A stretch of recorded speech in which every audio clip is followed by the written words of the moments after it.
Aziz həmvətənlər, 2024 Dear compatriots, we are successfully concluding the year 2024. All the goals we set at the beginning of the year have been met. Our country has developed confidently. Our country's international reputation has increased significantly.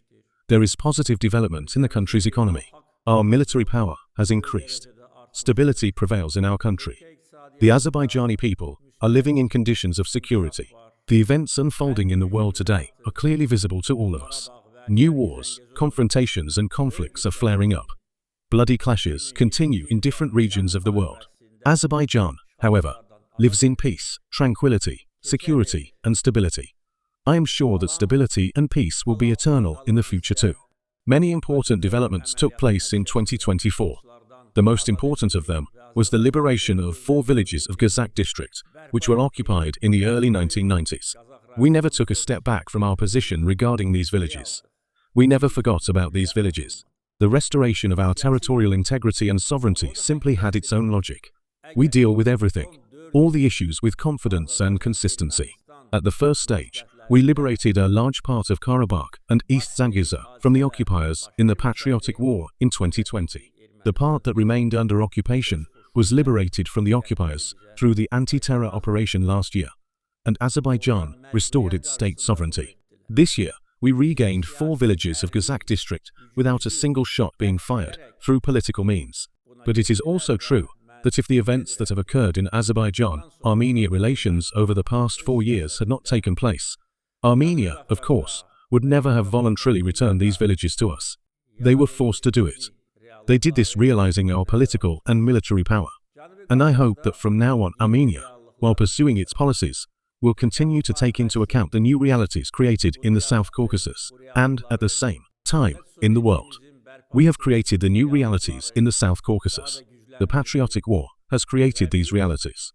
The restoration of our state sovereignty further strengthened these realities, and we reaffirmed the new realities we created in the South Caucasus on the diplomatic, international, and political levels.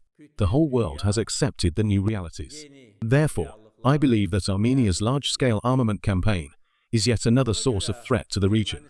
If we were to note the most worrying moment for us this year, of course, it would be Armenia's armament. There is no logical explanation for this. Armenia has faced a complete fiasco with its policy of aggression. Their military defeats in 2020 and then 2023 should have shown them the right path. We were trying to do this and are continuing our efforts to this day.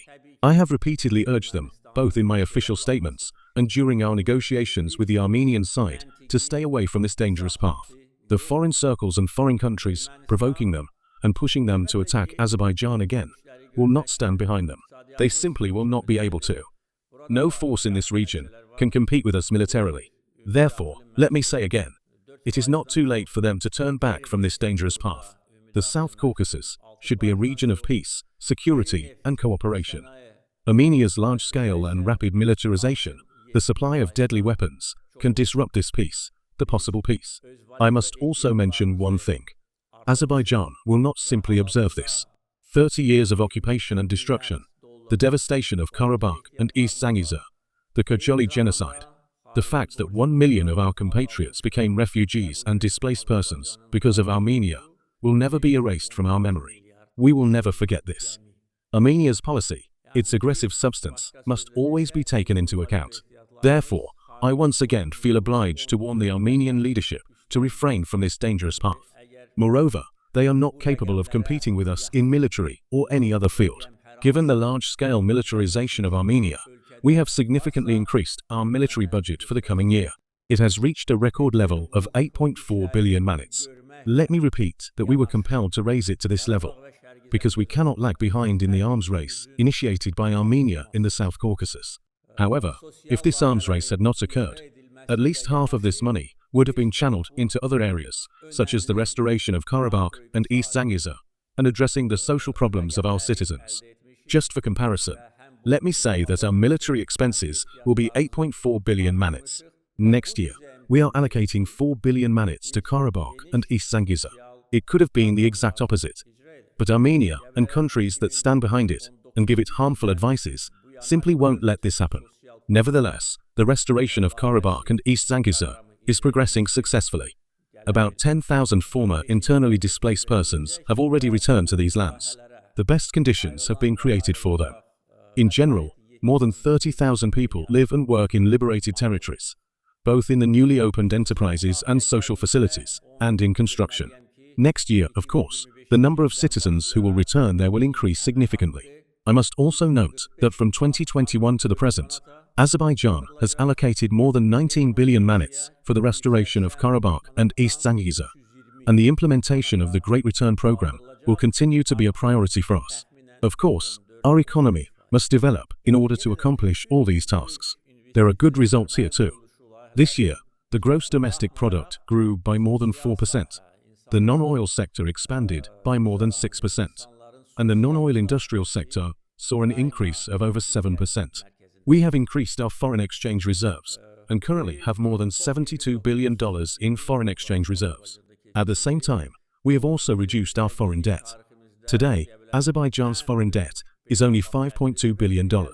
In other words, our foreign exchange reserves exceed our foreign debt 14 times.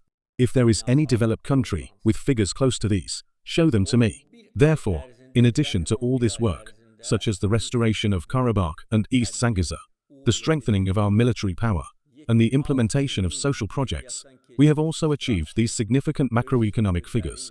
We have both reduced our debt and increased our reserves, and this allows us the opportunity to implement extensive social programs. I can say that since 2019, 4 social package projects and programs have been implemented. A 5th package will be implemented next year. The funds allocated and to be allocated for these projects will constitute 7.5 billion manats. As for the social sphere, I must also note that starting from 2025, the minimum wage will be increased from 345 manats to 400 manats, and the minimum pension from 280 manats to 320 manats. The increase constitutes approximately 14 to 15%. In other words, despite the implementation of all these major investment projects, the social sphere, people's livelihoods, and social protection will always be in the spotlight. This year, the COP29 climate conference was held in Azerbaijan.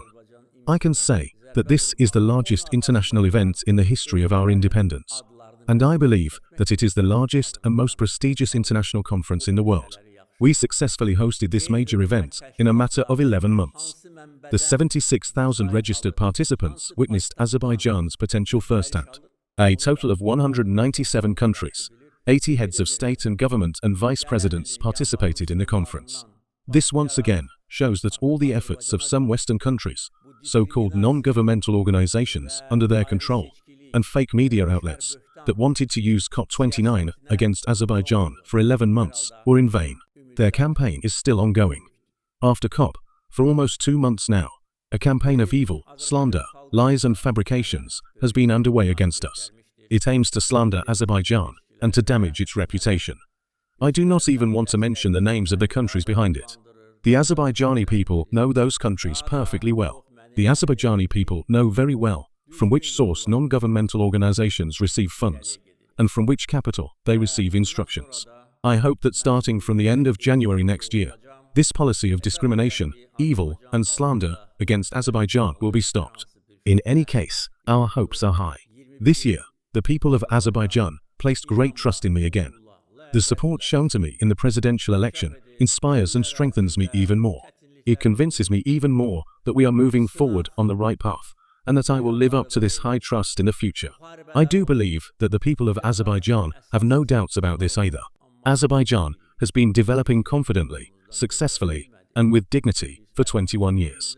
During these years, there have been difficulties, moments of trial, wars, and groundless accusations against us. But none of them, not a single one of them, could divert us from our path. We have restored our territorial integrity. And despite the wishes of world powers, we have also restored our state sovereignty, also contrary to the will of great powers. We are also governing our country with confidence. Those who want to put a spoke in our wheel will fail again. Dear compatriots, today is the day of solidarity of world Azerbaijanis. I sincerely congratulate Azerbaijanis living all over the world on this holiday. I wish my dear people good health, prosperity, happiness, and the best of luck. Happy holidays. Saadet arzuluyorum. Bayramınız mübarek olsun.